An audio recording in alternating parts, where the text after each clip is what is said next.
Hi guys, magandang umaga. Welcome back po dito sa Gandara SR Channel for Showbiz Update. Ang tatalakayin natin ngayon at pag-uusapan mga kakimpaw ay pumapatungkol po dito sa reaksyon nila Kim and Paolo sa mga bali-balita hinggil po sa kanilang dalawa na may init na pinag-uusapan ngayon sa social media mga kakimpaw. Pero bago tayo magsimula, sa mga hindi pa po nakaka-subscribe sa ating channel, pakiclick lang po tayo na ating subscribe button at notification bell na riyan sa baba para maging updated po kayo at ma-notify tuwing may bago tayo chika at balita hinggil sa Kimpaw.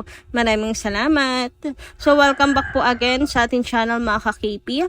At ngayon ay dumako po tayo sa pagbabasa ng komento na ating subscribers about po sa mga previous balita natin kina Kim and Paolo. Bilang pasasalamat sa walang sawang pagsupport at pagtutok sa atin pong mga balita. So ang comment na napili natin this morning ay mula po dito sa komento ni Madam Edna Rubio. Magandang umaga sa iyo at sabi niya rito, Gandara, please naman patahimikin na lang nila muna si Kim at Paolo. Maawa naman sila sa buhay nila. Yan, kung totoo man o hindi, kailangan pa rin nila ng respeto. Personal nilang buhay. Kaya wala kayo na naririnig. Ayaw nila magsalita. Ayaw na nila mga bashers na yan. May tinatapos pa sila na project. Kaya please, konting katahimikan lang sana at huwag na sige pa mention name ng ibang real couple. Just Kim and Pao. Gusto lang Kim Pao. Yan, manahimik. Ayaw Kim magsalita dahil may mga tinatapos pang project. Ayaw nila mag-mention kung sino pa dyan. Dahil cause lang yan ng bash. Please lang, maging tama lang tayo. Kim Pao, wala namang prob. Si Jay and atin niya kay Ann. Kung si Pao nanalo, spirit lang si Ann.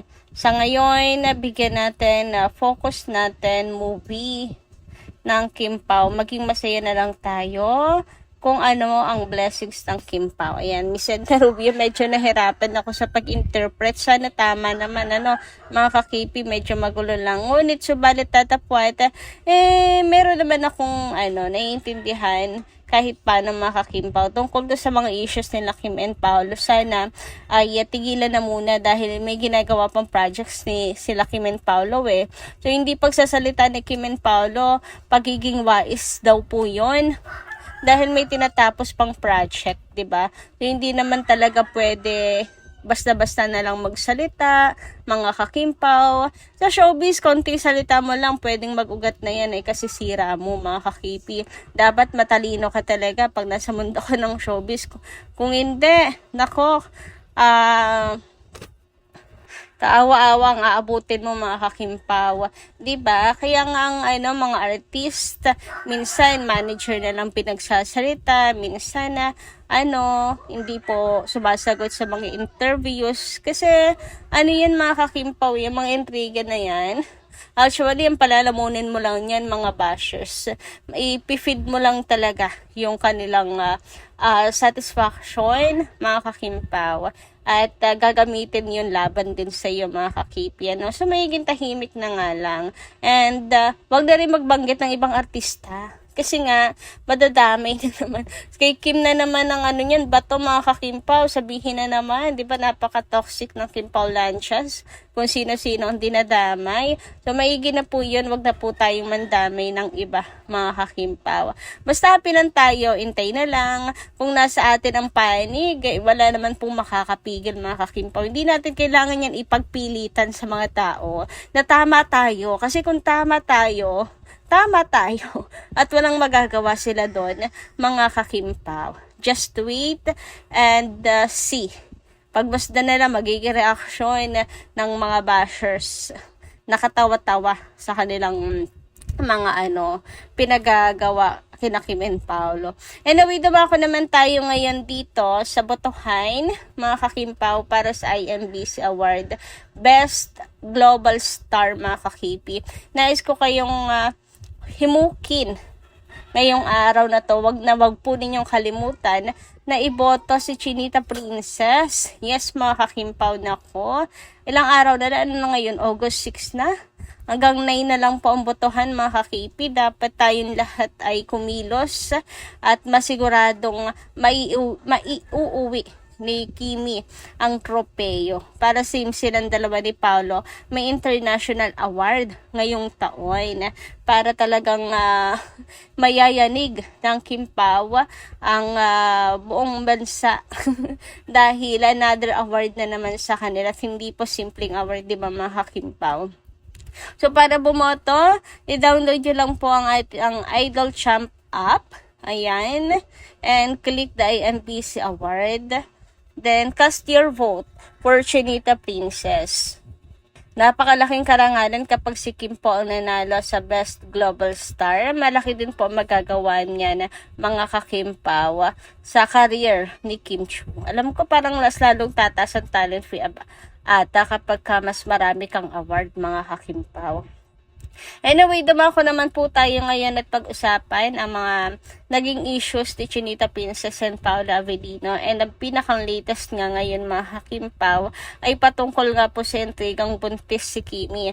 Habang umuugong nga, mga kakimpaw, ang kanilang movie, ang kanilang kopino, mga projects together, habang nilalatag yan, pinapaalam sa publiko, ay narito ang mga intriga na buntis si Kim Chu, etc. with Paolo Avellino, and they are expecting their first baby, mga kakimpaw. Ngunit, syempre, umani yan ang samansalang reaksyon at sinasabing ng iba na dapat hindi pinangungunahan ng Kimpaw. So, ito nga ang chismis. May chismis sa takahaka na buntis si Kimi kasi medyo tumataba siya ngayon at tinututukan talaga ang tummy niya. POV. Ano ba kayo? Diyosawa na nga ni... So, ayan mga kakimpaw. Grabe, no? Basta talaga chismis ang bibilis ng mga tao. Pero alam niyo, good news to para sa atin. Sa totoo lang.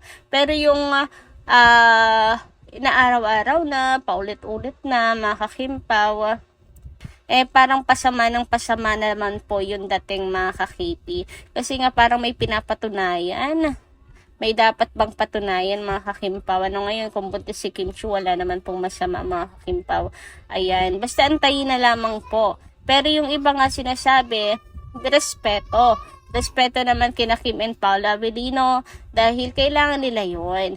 Siyempre, dapat kay Kim and Paolo muna manggagaling ang balita at hindi po kung kani-kanino, mga kakimpaw. Ang mga fans masyado pong pinaggigiitan ito, mga kakimpaw. Ano bang term sa inyo nun? Pinagpipilitan? Parang gano'n.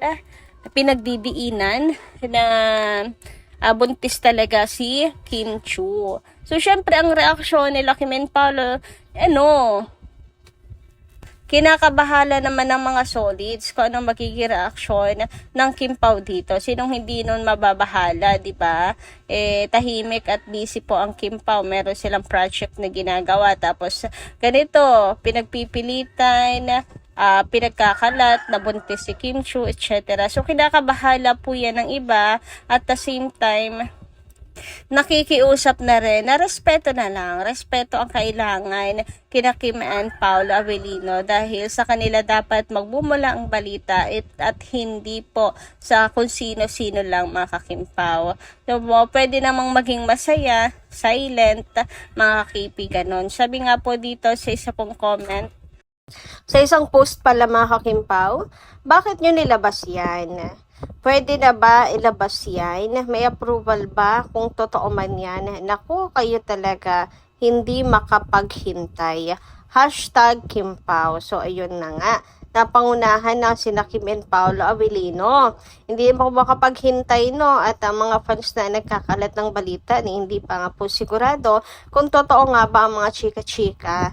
Well, kahit anong chismis pa yan, kahit anong balita pa yan, kina Kim and Paolo, hindi dapat talaga pinangungunahan. Kahit pa yung movie, di ba yung movie, may lumabas na yung pictures, mga eksena ng Kimpaw. Dapat pinangungunahan sila. Tapos yung buntis din, naku, napaka-personal nga nito. Dapat hindi talaga pinangungunahan. Ito pa, Sobrang galaw ni Kimi sa pagsayaw niya sa ASAP Australia. Huwag muna tayo mag-isip-isip ng ano-ano. Basta, Kim Pao forever. Ayan, kung panatag naman, di ba mga ka-Kim Pao, hindi po, ano man nang meron, tanggap at hintayin ang Kim Pao. Ano man ang totoo, di ba? Saka sa mga galaw ni Chinita Princess, alam po niya yon kung meron siyang dapat ingatan. So, nasa kanya po, hawak niya yan mga kakipi. Siya ang mas may nakakaalam. Ayun nga, hindi naman porke tayo po ay fans, meron na tayong karapatang kontrolin ang buhay ng Kim Pao. Yun nga, yung paglalabas pa ng mga impormasyon na hindi dapat ilabas. So, what do you think mga ka-Kim Pao? Comment down below lang po. Hanggang dito lang po muna ang ating update. Maraming salamat po sa inyong pakikinigan. Kita-kits po muli sa susunod natin chika. Maraming salamat at mag-iingat po kayo palagi.